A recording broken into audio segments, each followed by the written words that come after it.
আসসালামু আলাইকুম। আমি প্রবাসী রানা দীর্ঘ এক বছরের প্রবাস জীবনের সমস্ত জমানো টাকা পয়সা সম্পদ বিক্রি করে আমার প্রাণ প্রিয়তমা আমাকে ছেড়ে আমার একটা বাচ্চাকে ছেড়ে আমার বুকে লাথি মেরে অন্য একজনের হাত ধরে চলে যায়। এই দুঃখ এই কষ্ট আমি কাকে দেখাব? এক বছর আগে আমি সৌদি আরব থেকে ছুটিতে এসে পারিবারিকভাবে রিমাকে বিয়ে করি। পরিবারে আমার মা নেই। আমি বিদেশে যাওয়ার 1 বছর পর মারা যায় আমার মা। আমি 7 বছর প্রবাস করার পর দেশে 6 মাসের ছুটিতে এসে বিয়ে করি। আমরা 2 ভাই 1 বোন। আর বাবা? তেমন ঝামেলা নাই আমাদের পরিবারে। আমি প্রবাস থেকে এসে এক আত্মীয়র বাসায় দাওয়াত খেতে গিয়ে রিমাকে দেখি। রিমা খুব বেশি সুন্দরী না। শ্যাম বর্ণের মধ্যে চেহারার মাধুর্য অনেক। আমার সম্মতি ছিল। আমি আমার পরিবারকে জানাই। তখন আমার বাবা আর আপা মানা করে।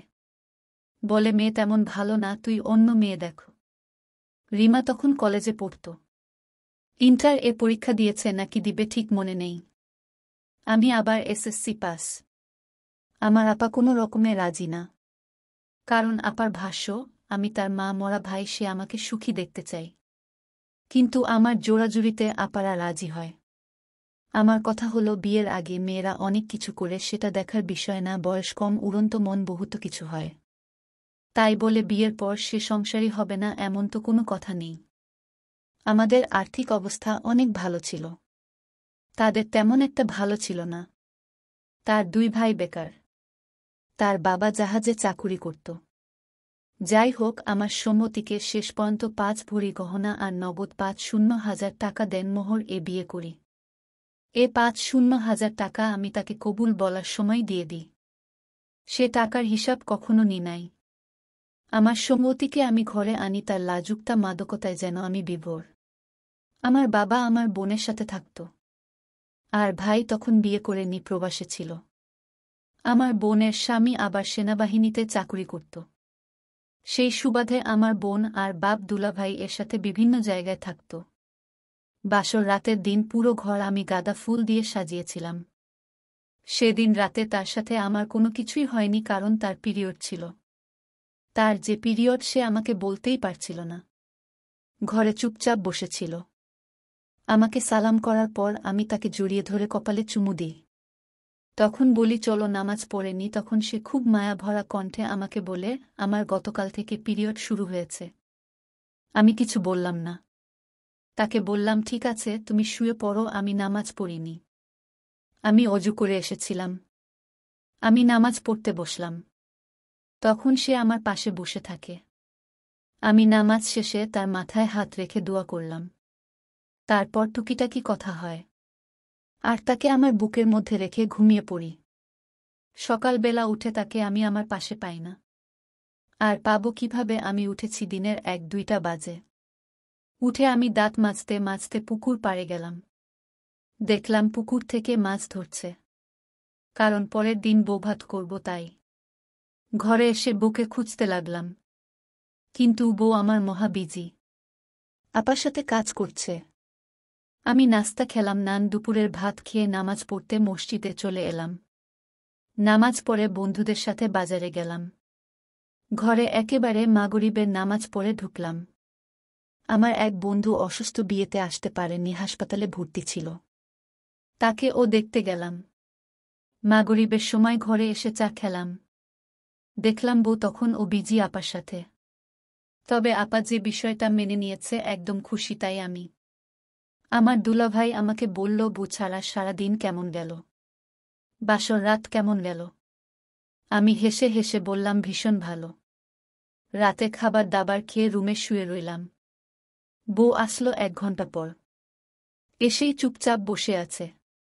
আমার দিকে তাকাচ্ছে না। বুঝতে পারলাম লজ্জা পাচ্ছে বউ আমার। ঘরের দরজা বন্ধ করে দিয়ে লাইট অফ করে বউয়ের সাথে গল্পে মাতলাম। তার বাড়ির গল্প করছে। আমি বিদেশের গল্প করছি। একটা সময় আমি তাকে জড়িয়ে ধরলাম। পুরুষ মন, নতুন বিয়ে করেছি, কত সময় আর ধৈর্য ধরা যায়। বউকে খুব কাছে টেনে নিলাম। তার ঠোঁটে চুমুতে ভরিয়ে দিলাম। এর বেশি কিছু আর করলাম না। কারণ বউ আমার অসুস্থ। পরের দিন বউ ভাত। তার পরিবারের সবাই আসে। আমাদের দাওয়াত দিয়ে যায়। মোট কথা অনেক বিজি ছিলাম। তাদের বাড়িতে যায়। দেখতে দেখতে আমার ছুটিগুলো শেষ হয়ে গেল। আসার আগের দিন থেকে আমি অনেক কান্না করি। কারণ বউয়ের ভালোবাসায় আমি ভরে গেছি, আসতে মন চাই না। আমার বউও অনেক কান্না করে। কিন্তু কি আর করা, চলে তো আসে হবেই। আসার আগে তার ভাইকে বললাম আমাদের বাড়িতে থাকেন। আমার এক খালাকে দিয়ে আসলাম। খালা ঘরের সব কাজ করার জন্য। আমার খালা বয়স্ক মানুষ, এত কিছু বুঝে না। কেউ নাই তার। আমার নানুর বাড়ির পাশে তার বাড়ি। প্রবাসে আসার পর সুযোগ পেলেই বউয়ের সাথে কথা বলতাম, নিয়ম করে খোঁজ খবর নিতাম। যখন যা লাগে সব দিতাম। মাসে 1,000 করে দিতাম। ঘরে চাল কিনতে হতো না। কারণ আমাদের ধানের জমি ছিল। এছাড়া মাসের শেষের দিকে 5,000 করে ও দিতাম। বউ আমার কনসিভ করে নাই। আমি আবার 2 বছর পর দেশে যাই। বউয়ের জন্য 3 ভরি গহনা নিই। এছাড়া তার যা যা লাগে সব নিই। আমি আমার শ্বশুর বাড়ির মানুষদের সাহায্য করতাম। তার বাবাকে 1,00,000 টাকা ধার ও দিয়েছি, সেটা অবশ্য নেওয়ার আর ইচ্ছে আমার নাই। আমি মাসে বাংলার 4-5 হাজার টাকা বেতন পেতাম। থাকা খাওয়া সব মালিকের ছিল। 2 বছর পর দেশে এসে 5 মাস থেকে গেলাম। আসলে কি করব বলেন? আমার বউয়ের ও বয়স কম, তার স্বামীর দরকার আমি বুঝি, কিন্তু প্রবাস নামক জেলখানায় আমি আটকা। আর আমি এসএসসি পাশ করে দেশে তো আর 4-5 হাজার টাকা কামাতে পারব না। আমি আসার পর আমার বোন আর বাবাও আসে। এই 2 বছর আমার বোন বাড়িতে আসে নাই। বাবা এসেছিল 1 দিন বা 2 দিনের জন্য, তার জমি আছে সেগুলো দেখার জন্য। আর আমার ভাই আমেরিকা থাকে। সে লিগ্যাল হয়নি তখন, ও তাই কবে দেশে আসবে সেটা অনিশ্চিত। আমার বোনের জন্য একটা চেইন এনেছিলাম। সেটা আবার আমার বউয়ের অনেক পছন্দ হয়েছে। তাই আমি চেইনটাও তাকে দিয়ে দিলাম। বিদেশ থেকে আসার সময় আমার বোনের বাচ্চাদের জন্য অনেক চকলেট এনেছি। কিন্তু সেসব তার বাপের বাড়িতে দিয়ে শেষ করে ফেলে। যাই হোক, আমি কিছু বলিনি। আমি আসার 7 দিন পর আমার বোন আসে। তখন বোন আসার আগের দিন বোনের বাচ্চাদের জন্য দোকান থেকে অনেক চকলেট কিনে রাখি। বাচ্চার জন্য অনেক ডাক্তার দেখালাম আমরা, কিন্তু আল্লাহ চাইনি, তাই আর বাচ্চা হয়নি। আমি আবার চলে গেলাম। আমি এবার 1 বছর পর আসলাম। সাথে 2 ভরি গহনা আনলাম। 3 মাস থেকে গেলাম, কিন্তু বাচ্চা হলো না। বাচ্চার জন্য এত চেষ্টা করে ও যখন বাচ্চা হচ্ছিল না, তখন আমি আমার বউকে আমার কাছে নিয়ে আসলাম। ও আসার সময় আমার এলাকার এক পরিচিত চাচার সাথে এসেছেন। উনি আর আমি বিদেশে একই এলাকায় থাকি। আমি আমার বউকে এয়ারপোর্ট থেকে রিসিভ করি।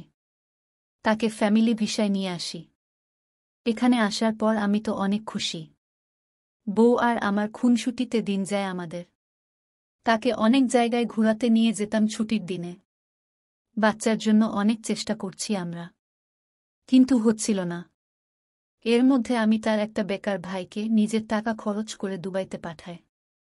সে যখন যা চাইতো আমার সাধ্য মতো তা দেওয়ার চেষ্টা করতাম। প্রায় 1 বছর হলো সে আমার কাছে আছে। কিন্তু আল্লাহ তখনও কোনো বাচ্চা দান করেনি।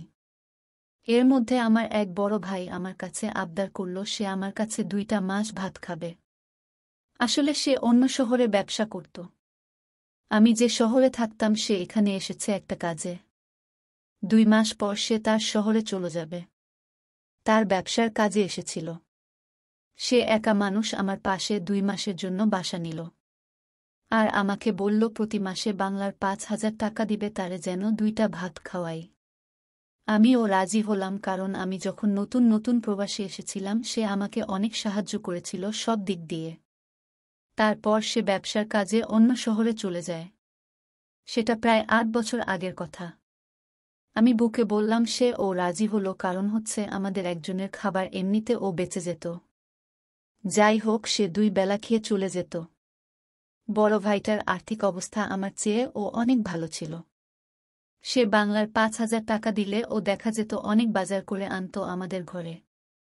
এটা ওটা আমার বউকে কিনে দিত। আমার বউ ও তাকে ভাই বলত। আমি আর তার থেকে পরের মাসে 5,000 টাকা নিই নাই। সে 2 মাস থেকে চলে যায়। এদিকে বউকে 2 বছর আমার কাছে রেখে পাঠিয়ে দিই ওই ভাইটার সাথে, কারণ ওই ভাইটাও দেশে যাচ্ছে ছুটিতে। বাংলাদেশের এয়ারপোর্ট থেকে আমার বাপ আর তার বাপ আমার বউকে রিসিভ করবে। শুধু প্লেন জার্নিটা একা দিতে চাইছিলাম না, তাই ভাইটার সাথে দিলাম। আমি 1 বছর পর যাব দেশে। বলে রাখি, ভাইটার বাড়ি ঢাকাতে ছিল। বিমান ঢাকা হয়ে চিটাগাং নামবে। বউ চলে যাওয়ার পর বউকে অনেক মিস করতাম। ঘরে ঢুকতে পারতাম না। দিন দিন যেন তার প্রতি আমার ভালোবাসা বাড়তেছিল। 1 বছর পর দেশে গেলাম। সাথে 5 ভরি গহনা নিলাম। যাওয়ার পর 3 মাস থাকলাম। আল্লাহর রহমতে বউ আমার এবার কনসিভ করল। কি যে খুশি লেগেছে বলার মতো না। আমি একটা গরু কিনে বিরিয়ানি পাকিয়ে ইয়াতিম সহ সবাইকে খাইয়েছি। দেশক 3 মাস থেকে চলে আসি, কারণ আমার বউয়ের ডেলিভারির সময় আমি আবার যাব এ আশাতে। আল্লাহর রহমতে দেখতে দেখতে ডেলিভারির সময় আসলো। আমার একটা মেয়ে হলো। আমি ছুটিতে যেতে পারছিলাম না। পরে আরবাবকে বললাম, আমার বাবার অবস্থা খুব খারাপ, আমাকে দেশে যেতে দিলে দেন, না হলে আমি চাকুরি ছেড়ে দিব। দেশে গেলাম। মেয়ের বয়স তখন 2 মাস। আমার খুশি আর ধরে না। কিন্তু বউ আমার প্রতি খুব উদাসীন, মনে হয় মেয়ে হওয়াতে তেমন খুশি না। মোবাইল লুকিয়ে রাখত। আমার কাছে তেমন ঘেঁষেত না। বউকে অনেকবার খোলাখুলি জিজ্ঞেস করি, তখন আমাকে সে বলতো বাচ্চা হয়েছে তো তাই এমন। যাই হোক, 6টা মাস আমি থেকে আসলাম। রাতে বউ আমার সাথে থাকতে চাইত না। বলতো, বাচ্চার জন্য রুমের লাইট জ্বালিয়ে রেখেছি, আপনার ঘুম আসবে না, আপনি অন্য রুমে ঘুমান। সবকিছুতে বাচ্চার অজুহাত দেখাতো। বিষয়টা আমি নরমালিনি। 6টা মাস ছুটি কাটিয়ে আবার চলে আসি। এসেই কল দিলে বউ কল ধরত না, আমাকে বিজি দেখাত। নাম্বার বন্ধ থাকত। তো আমি যখন অন্য কাউকে আমাদের বাড়িতে পাঠাতাম, নাম্বার বন্ধ দেখলে তখন তারা বলতো, সে তো ফোনে নাকি তোমার সাথেই কথা বলছে। এভাবে 1টা বছর যাওয়ার পর তাকে বললাম, সমস্যা কি? তুমি এই 1টা বছরে আমার সাথে ভালোভাবে কথা বলেছ না, এড়িয়ে যাচ্ছ। তখন সে বলে, কেন বলবো, আমার মেয়ে হয়েছে, তুমি কি করেছ আমার জন্য? অনেক কথা বলে। তখন বউকে বলি, তোমার রাগ ভাঙানোর জন্য কি করতে হবে বলে। তখন সে বলে, আমাকে ভালোবাসো, তার প্রমাণ দাও। আমি তো তোমাকে ভালোবেসে মেয়ে উপহার দিলাম, তুমি দাও। আমি বললাম, বলো কি করতে হবে। আমাকে বলল, তোমার ব্যাংকে কত আছে? আমি বললাম, 1 লাখ টাকা আছে। তখন সে বলল, 1 লাখ রেখে বাকি 10 লাখ আমার ব্যাংকে দিয়ে দাও। বিশ্বাস করেন, আল্লাহর কসম, আমি 3 দিন পর 9 লাখ টাকা তার ব্যাংকে দিয়ে দিই।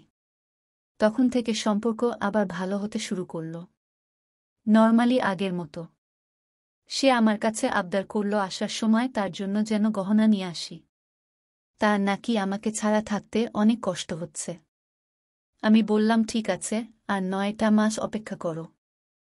এভাবে 9টা মাস যাওয়ার পর আমি আবার 2 বছর পর দেশে যাই তার জন্য 3 ভরি গহনা নিয়ে। নরমালি ভালো আচরণ আমার সাথে। আমাকে আদর মহব্বত করতে কমতি রাখে নাই। 7 দিন পর এক সকালবেলা ঘুম থেকে উঠে দেখি বউ নাই। মেয়ে আমার কান্না করতেছে। বউকে খুঁজি, বউ সারা বাড়িতে নাই, বাথরুম নাই। মনে করেছি পাশে কোথাও গেছে। কিন্তু 2 ঘন্টা পার হলো, বউ আমার নাই। তার বাপের বাড়িতে কল দিলাম, বলল বউ নাকি যায়নি। এভাবে একটা দিন গেল, বউকে পেলাম না। আলমারি খুললাম, দেখলাম টাকা পয়সা গহনা কিছু নাই, একদম কিছু নাই। কি এক অবস্থা, তাহলে কোথায় সব? তখন বউয়ের মোবাইল আমার বালিশের নিচে পাই। তখন মোবাইলে দেখে অবাক, আমার ওই ভাইটার নাম্বার সব। ইমুতে তাদের চ্যাট। আমার টাকা পয়সা গহনা সব নিয়ে উধাও আমার বউ। বিদেশে যখন ছিল আমার বউ, তখন ওই ভাইটা আমি বাসায় না থাকলে খেতে আসত। আমার বউ তার থেকে অনেক টাকা নিয়েছে। এমনকি আমি বাসায় না থাকায় অবস্থায় তাদের দৈহিক মিলনও হতো। আমি আমার বউকে অনেক বিশ্বাস করতাম, কিন্তু সে এটা করবে বুঝতে পারি নাই। ইচ্ছে হচ্ছে নিজের গালে নিজে জুতা খাই। আমি যে টিকিট কেটে আবার বিদেশে যাব, সে টাকা পর্যন্ত আমার বউ রাখে নাই। ঘরের সব টাকা পয়সা, গহনা, দামি কিছু জিনিস নিয়ে উধাও। আমি আমার বোনকে কল করি। কল করে কান্না করে দিই। আমার বড় আপা বাবাকে নিয়ে সেদিন রাতে গাড়িতে উঠে আমার কাছে চলে আসে। আমার মেয়েটা মা মা বলে কান্না করছিল। আমি ভাইটার নাম্বারে কল দিই, কিন্তু নাম্বার অফ। আমি তার পরিচিত যত জনদের চিনি সবাইকে এ ঘটনা বলি, কিন্তু তারা ও সেই ভাইটার খোঁজ পায় না। আমার শ্বশুর শাশুড়ি আসে, তারা ও বেকুব বনে যায়। আমার শাশুড়ি তো আমার পায়ে ধরে মাফ চাইতে লাগল। আমার আপা এসে আমাকে বকাবকি শুরু করল। সে বলল, মানা করেছিলাম না বুড়ে, এত মাথায় তুলিস না। আচ্ছা যাই হোক, যা যাওয়ার তা গেছে, মাথা থেকে ঝেড়ে ফেলো। আচ্ছা বললেই কি মাথা থেকে ঝেড়ে ফেলা যায়? আমার ভালোবাসাই আমি একটু ও ফাঁক রাখিনি। আমি তাকে আমার দুনিয়া ভাবতাম, এটা ও চিন্তা করতাম আখিরাতে একসাথে থাকব। কিন্তু সে আমার বুকে লাথি মারল। আমি রাতে ঘুমালে ও কান্না করতাম। আমি তাকে তখনও ভুলতে পারি নাই। সে যদি এসে আমার কাছে মাফ চায়, আমি তাকে মাফ করে দিব। আমার বউকে অনেক খুঁজেছি, কিন্তু খোঁজ আমি পাইনি। থানায় জিডি করেছি, উধাও হয়ে যাওয়ার মামলা করেছি, কিন্তু কোনো লাভ হল না। কোনো হদিস পেলাম না। আচ্ছা, কেউ ইচ্ছে করে হারিয়ে গেলে তাকে কি আর খুঁজে পাওয়া যায়? দেশে থাকা অবস্থা সম্পূর্ণ খরচ আমার ছোট ভাই দিয়েছে। সে আমাকে সাহস দিল, বলল, কিছু হবে না, আমরা আছি। আমি পারিবারিকভাবে যদি মানসিক সাহস আর শান্তিটা না পেতাম, আমি তখনই মরে যেতাম। 4 মাস দেশে থাকার পর মেয়েকে আপার কাছে রেখে আমি আবার প্রবাসে চলে আসি। প্রবাসে আসার পর ওই ভাইটা যে শহরে থাকত সে শহরে গিয়ে উনার খোঁজ করি, কিন্তু সবাই বলল উনি দেশে গেছেন। প্রবাসে থাকা অবস্থায় ও অনেক খুঁজেছি, কিন্তু পাইনি। এভাবে 3টা বছর কাটিয়ে দিলাম। ইদানিং আমার মেয়েটা বলে, বাবা আসবে না তুমি? আমার মেয়েটার কোনো খরচ আমার বোন নিত না, দিতে চাইলে ও নিত না। আমার ছোট ভাই পাঠাতো, বাপে টুকিটাকি দিত, আর বোনে তো দিতই। 3 বছর পর আপা চাপ দিতে লাগলো দেশে আসার জন্য। মেয়েটাও কান্নাকাটি করত। 3 বছর পর আমি আবার দেশে আসি। দেশে আসার পর দেখলাম মেয়ে আমার অনেক বড় হয়ে গেছে। আমি মেয়ের জন্য আর আপার বাচ্চাদের জন্য টুকিটাকি জিনিস নিয়েছি, এছাড়া একটা জিনিস ও নিয়ে যায়নি। দেশে যাওয়ার 7 দিন পর আপা আর বাপে আমাকে ধরল আমার বিয়ে দিবে। তারা মেয়ে সহ সব রেডি করে রেখেছে। আমি কোনোভাবেই রাজি না। তখন বাপ আমার দিন-রাত কান্নাকাটি করত, আপা ও করত। এসব সহ্য করতে না পেরে রাজি হলাম, কিন্তু বললাম আমি কিছু খরচ করতে পারব না। আপা বলল, তুই শুধু কবুল বলবি, সব আমরা করব। আপা মেয়ে ঠিক করল, খুব গরিবের মেয়ে। আপা আর বাপে মিলে মেয়েরে 1 ভরি গহনা দিল আর টুকিটাকি বিয়ের সাজানি দিল। আমি একটা পয়সা ও খরচ করিনি আমার 2 বিয়েতে। আমাদের বিয়ে হল। মেয়ের নাম জান্নাত। খুব গরিবের মেয়ে, মেয়েটার বাবা নেই। মেয়েরা 2 বোন 1 ভাই। মেয়ে সবার বড়, বয়স মেয়ের 1-8 এমন হবে। তার ছোট ভাইয়ের বয়স 5 বছর আর ছোট বোনটার 9 বছর। মেয়ের সাথে আমার বাসর দেওয়া হল। এবার বাসরে কোনো ফুল রাখিনি। আমার মেয়েটা আপার সাথে ঘুমালো সেদিন। জান্নাত এর চেহারা দেখে আমি জান্নাতকে 100 টাকার একটা নোট দিলাম। সে আমাকে বলল, জায়নামাজটা কোথায়, একটু নামাজ পড়তাম। আমি সেদিন আর নামাজ পড়লাম না। তাকে জায়নামাজটা দিয়ে আমি শুয়ে পড়লাম। তারপর এক ঘুমে রাত শেষ আমার। সকালবেলা উঠে নাস্তা খেয়ে আমার মেয়েকে নিয়ে বসে রইলাম। সত্যি বলতে আমার বিয়ের মতো আর এখন ফিলিংস নেই। মেয়ের মা দেখতে এলো। আপা তাকে আপ্যায়ন করল। আমি সালাম দিয়ে সরে গেলাম। আমাকে শ্বশুর বাড়িতে যাওয়ার জন্য দাওয়াত দিল, আমি গেলাম না। আমার মেয়েটা জান্নাতের ছোট ভাইটার সাথে খেলতে খুব পছন্দ করত। জান্নাতের ভাই যখন আসত আমার মেয়ে খুশি হয়ে যেত। ঘরে অনেকগুলো আম ছিল, নষ্ট হয়ে যাচ্ছিল। আমাদের বিয়ের তখন 6 দিন পার হল। জান্নাত সেই আম থেকে 2টা আম তার ভাইকে দিয়ে বলল, এগুলো বোনরে দিস। শুধু মায় 2টা আম। আমি দেখে বললাম, বাড়িতে আসতে না আসতেই বাপের বাড়িতে দেওয়া শুরু। সত্যি বলতে আমার মন মানসিকতা তখন অনেক খারাপ হয়ে গিয়েছিল। আমি তখন কাউকে বিশ্বাস করতাম না। জান্নাত কথা শুনে তার ভাইয়ের হাত থেকে আমগুলো নিয়ে নেই। ব্যাপারটা আমার বাপে দেখে পড়ে জান্নাতদের বাড়িতে আমার বাপ 1 আম পাঠাই আর আমি সেটা নিয়ে অনেক বকা দেয় বাপকে। বিয়ের 2 দিন পর জান্নাতের সাথে আমার শারীরিক মিলন হয়। আমি তাকে সেদিন অনেক ব্যথা দিই। সে কুমারী মেয়ে ছিল, কিন্তু বিষয়টা এমন ছিল আমার চাহিদা মেটানোর জন্য। 4 মাস দেশে থেকে চলে আসি। আসার সময় তার মোবাইলের সবকিছু আমার মোবাইলে সেট করে নিই। সে কার সাথে কথা বলে না বলে সব যেন আমার মোবাইলে উঠে। আমার বাপকে রেখে আসি তার কাছে। তাকে হাত খরচের জন্য কোনো টাকা আমি পাঠাতাম না, শুধু পেটে ভাতে। আমি বিদেশে আসার পর জানতে পারি জান্নাত কনসিভ করেছে। শুনে খুশি হয়েছি, কিন্তু প্রকাশ করিনি। সে কনসিভ করার পরে ও তাকে একটা টাকা দিতাম না, এমনকি সে কখনো চাইতও না। বাপকে বলে দিয়েছি তার কিছু খেতে মন চাইলে যেন এনে দেয়। আমার বাবা তাকে কয়েকটি জামা সেলাই করে দিয়েছে। আমি তাকে ফোন করলে কেমন আছো এসব বলে রেখে দিতাম, বেশি কথা বলতাম না। তার যখন 9 মাস তখন সে আমাকে বলে আমাকে 1000 টাকা দিবেন। আমার ভাইয়ের খতনা করাবে, তাকে একটু জামা কাপড় পাঠাতাম। তখন আমি তার জন্য 1000 টাকা পাঠাই। আল্লাহর রহমতে আমার পুই সন্তান হয়। ছেলে হওয়ার পর আমার খুশি ধরে না, কিন্তু ছুটি না পাওয়ার কারণে দেশে যেতে পারলাম না। আমার বাচ্চা হওয়ার পর জান্নাতকে আমি মাসে 2000 টাকা করে দিতাম বাচ্চার জন্য। আমার ছেলে হওয়ার 3 বছর পর দেশে গেলাম। আমি আসার সময় জান্নাত বলেছিল তার জন্য একটা আংটি নিতে। তার কোনো আংটি নেই পরার মতো। আমি আংটি নেইনি, এমনকি ওর জন্য একটা শ্যাম্পু ও নি নাই। আমার মেয়ে আর ছেলের জন্য শপিং করে নিলাম। দেশে যাওয়ার পর ছেলে দেখে মহা খুশি আমি। ছেলে পুরো দেখতে একদম আমার মতো হয়েছে। এক ছেলে আর এক মেয়ে নিয়ে আমার সুখের সংসার। সেখানে জান্নাতের জায়গা ছিল না। আমি দেশে যাওয়ার 2 মাস পরে জান্নাত আবার কনসিভ করে। জান্নাত বলল আমার বাচ্চাটা ছোট, এখন বাচ্চা না নিয়ে আরো কয়েক বছর পর নি, এটা নষ্ট করে দি। এটা শুনে ইচ্ছে মতো তাকে মারি। তার কত বড় সাহস আমার বাচ্চা নিয়ে এটা বলে। মারার পর সে রাতে তার খুব জ্বর আসে। জ্বরের ঘুরে বলে আমার কোনো জায়গা নাই এখানে, আমার প্রতি কোনো ভালোবাসা ও নাই। আমি তেমন পাওয়া দিই না তার কথায়। 6 মাস থেকে চলে আসি। এবার ও আমার পুই সন্তান হয়।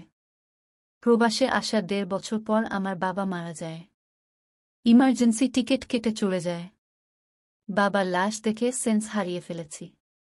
আমাদের 2 ভাই বোনের কান্না আকাশ বাতাস ভারী হয়ে যায়। আমার ছোট ভাই ভিডিও কলে কান্না করতে করতে শেষ।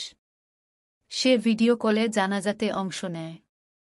কোনো রকম বাবারে দাফন করি। বাবা মারা যাওয়ার পর খুব ভেঙে পড়ি, কিন্তু জান্নাতের সাথে খুব খারাপ ব্যবহার করি। ওর গায়ে প্রতিদিন হাত তুলতাম। সে সহ্য করতে না পেরে বাপের বাড়ি চলে যায়। ওখানে গিয়ে বলে সে আর সংসার করবে না। এভাবে সংসার করা যায় না। জান্নাতও বাপের বাড়ি যাওয়ার পর থেকে তাকে খুব মিস করছি। সে যখন বলল যে সে আর সংসার করবে না, মাথা একদম গরম হয়ে গেল। সাথে সাথে তার বাড়িতে গেলাম। বিয়ের পর তার বাড়িতে গেলাম, তাও খালি হাতে। আসলে তখন মাথায় রাগ ছিল। গিয়ে দেখি জান্নাত উঠানে বসে আছে। গিয়ে তাকে বকাবকি শুরু করে দিলাম। ছেলেরা আমাকে দেখে খুশিতে পাগল হয়ে গেল। জান্নাতকে বললাম চলো বাড়িতে। সে বলল যাবে না। তখন তারে জোর করে নিয়ে আসলাম। আমার শালা আর শালিকার হাতে 5000 টাকা দিয়ে বললাম কিছু খেয়ে নিও। ভাইয়া তোমাদের জন্য কিছু আনি নাই। জান্নাত আসার পর তাকে জড়িয়ে ধরে শুয়ে রইলাম। জীবনে বিয়ের এত বছর পর জান্নাতকে জড়িয়ে ধরলাম। আমি আবার বাচ্চার জন্য চেষ্টা করলাম। জান্নাতকে বলি নাই, আর তাকে কোনো ওষুধ খেতে দিতাম ও না। আল্লাহর রহমতে বউ আমার আবার কনসিভ করল। আমি চাইলাম তাদের সাথে করে নিয়ে যেতে। এজন্য সবার পাসপোর্ট বানাতে দিলাম। মেয়েকে ও নিয়ে যাব। মেয়ে বোনের কাছে থাকে, সেখানে স্কুলে ভর্তি করিয়েছে। সেজন্য মেয়ের টাইফয়েড হয়েছে। আমার মেয়েকে হাসপাতালে ভর্তি করাই, কিন্তু আফসোস হাসপাতালে 4 দিন থাকার পর আমার কলিজার ধনটা মারা যায়। আমার বাবা হারানোর কষ্ট আর আমার মেয়ে হারানোর কষ্টে আমি শেষ। জান্নাতের অবস্থা আরও খারাপ। জান্নাতকে হাসপাতালে ভর্তি করাতে হয়। জান্নাতের নিজের মেয়ে না, অথচ সে নিজের মায়ের থেকে ও বেশি করত। আমার ছেলে দুইটার চেয়ে মেয়েকে অনেক বেশি আদর করত। জান্নাত মেয়ে হারানোর শোকে পাগল। আমার মেয়ের নিজের মা জানি না খবরটা পেয়েছে নাকি। আমার মেয়ে মারা যাওয়ার 1.5 মাস পর আমি আমার বউ আর 2 ছেলেকে নিয়ে প্রবাসে চলে আসি। বুকে কারো সাথে কথা বলতে দিতাম না।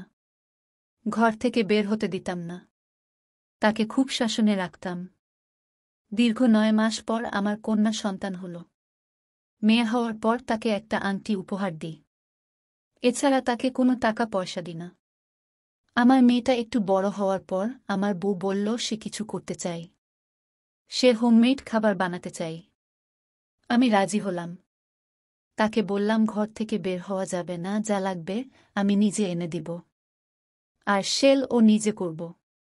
আমার বউ 3 বাচ্চা সামলিয়ে হোমমেড নানা রকম পিঠা, ঝাল নাস্তা এটা সেটা বানাত।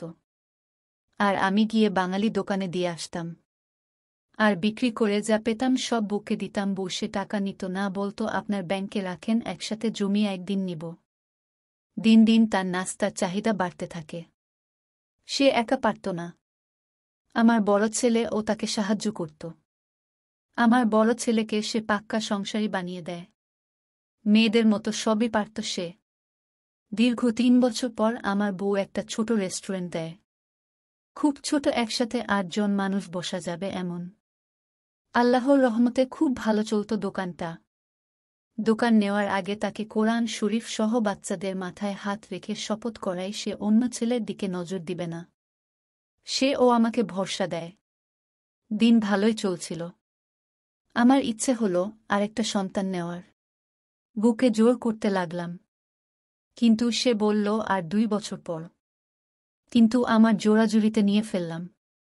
আল্লাহর রহমতে আমার আবার ছেলে হল। বউ আমার এখন পুরো স্বাবলম্বী।